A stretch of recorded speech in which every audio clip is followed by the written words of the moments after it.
হয়, পোনপ্ৰথমে মই আজি এই চেনেলৰ জৰিয়তে আজি যিসকল কংগ্ৰেছ দলৰ নেতাকৰ্মী আমাৰ ভাৰতীয় জনতা পাৰ্টিয়ে যোগদান কৰিছে সেইসকললৈ আপোনালোকৰ চেনেলৰ জৰিয়তে আমাৰ দললৈ স্বাগতম জনাইছোঁ।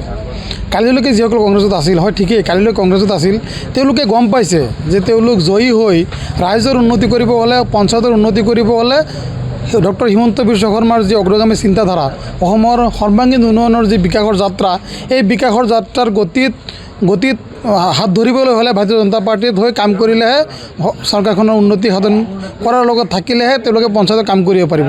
এই কথা ইতিমধ্যে মাধৱপাৰা, জুৰিৰপাৰা, গেৰজাইপাম তিনিওটা পঞ্চায়তৰ এপি মেম্বাৰে বুজি পাইছে আৰু কালি আমাৰ নেতৃবৃন্দৰ লগত যোগাযোগ কৰি আজি জয়ন্ত মল্ল বৰুৱা আৰু বিধায়ক শশীকান্ত দাস ডাঙৰীয়াৰ উপস্থিতিত আজি ভাৰতীয় জনতা পাৰ্টিত তেওঁলোকে যোগদান কৰাৰ কাৰণে মই তেখেতলোকক আন্তৰিক ধন্যবাদ আৰু কৃতজ্ঞতা জ্ঞাপন কৰিছোঁ।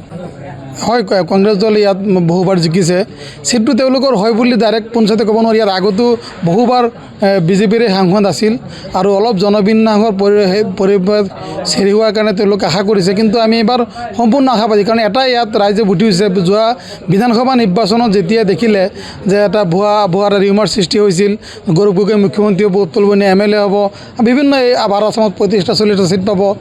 ৰিজাল্টৰ পিছদিনা যেতিয়া গম পালে যে নাই আৰু গৌৰৱ গগৈ মুখ্যমন্ত্ৰী হ'ব নোৱাৰে, অসমত কংগ্ৰেছৰ অৱস্থাটো থৈ বচ, তেতিয়া ইতিমধ্যে সংখ্যালঘু ৰাইজে বুজি উঠিছে যে অসমত আৰু কংগ্ৰেছ কৰাৰ পৰিৱেশ নাই। আৰু সুবিধা বুজি সেই ইলেকশ্যনৰ ৰিজাল্টৰ পিছদিনাখনৰ পৰা সংখ্যালঘু লোকসকলে বিজেপি জইন কৰিবলৈ মন মেলি আছে, সুবিধাৰ প্লেটফৰ্ম পোৱা নাই কাৰণে জইন কৰা নাই। আজি যিসকল কাউন্সিলাৰে আজি জইন কৰিছে আমাৰ লগত, তেওঁলোকে বিগত 2 মাহ ধৰি আমাৰ লগত যোগাযোগত আছে। আমি যেনেকুৱা সময় সুবিধা পোৱা নাই কাৰণে যোগদান কৰা পৰা নাই।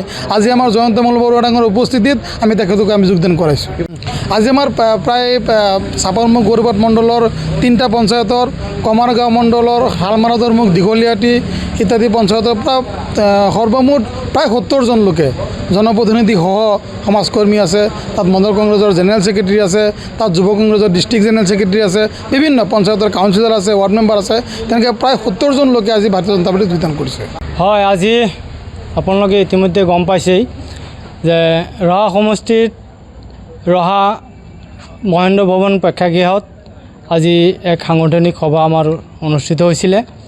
তাত উপস্থিত আছিলে মাননীয় মন্ত্ৰী জয়ন্ত মল্ল ডাঙৰীয়া, ৰহা সমষ্টিৰ সন্মানীয় বিধায়ক শশীকান্ত দাস ডাঙৰীয়া আৰু আমাৰ জিলা কমিটিৰ সন্মানীয় সভাপতি সুবৰ্ণ সিং ডাঙৰীয়াৰ উপস্থিতিত এক বৈঠক অনুষ্ঠিত হৈছিলে।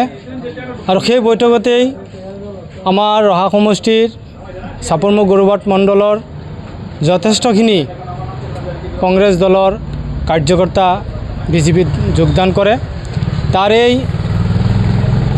3জন কাউন্সিলাৰ, জুৰিপাৰ গাঁও পঞ্চায়তৰ কাউন্সিলাৰ, মাধৱপাৰা গাঁও পঞ্চায়তৰ কাউন্সিলাৰ আৰু গেজেৰপাম পঞ্চায়তৰ কাউন্সিলাৰ, জুৰিপাৰ পঞ্চায়তৰ 6জন ৱাৰ্ড মেম্বাৰ, মাধৱপাৰা পঞ্চায়তৰ 1জন ৱাৰ্ড মেম্বাৰ, গেজেৰপাম পঞ্চায়তৰ 1জন ৱাৰ্ড মেম্বাৰ আৰু শালমাৰা ধৰমুখ পঞ্চায়তৰ 6জন ৱাৰ্ড মেম্বাৰে সহ আজি প্ৰায় 65জন ব্যক্তিয়েই ভাৰতীয় জনতা পাৰ্টিত যোগদান কৰে।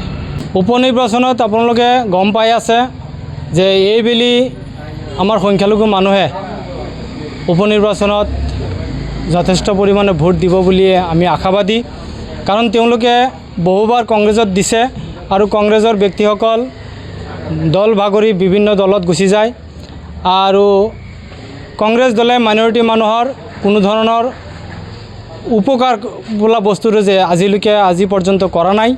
আৰু তেওঁলোকে এতিয়া বুজি পাইছে যে ভাৰতীয় জনতা পাৰ্টিয়ে আমাৰ মাইনৰিটি মানুহৰ, সংখ্যালঘু মানুহসকলৰ যথেষ্ট উপকাৰ কৰি আছে।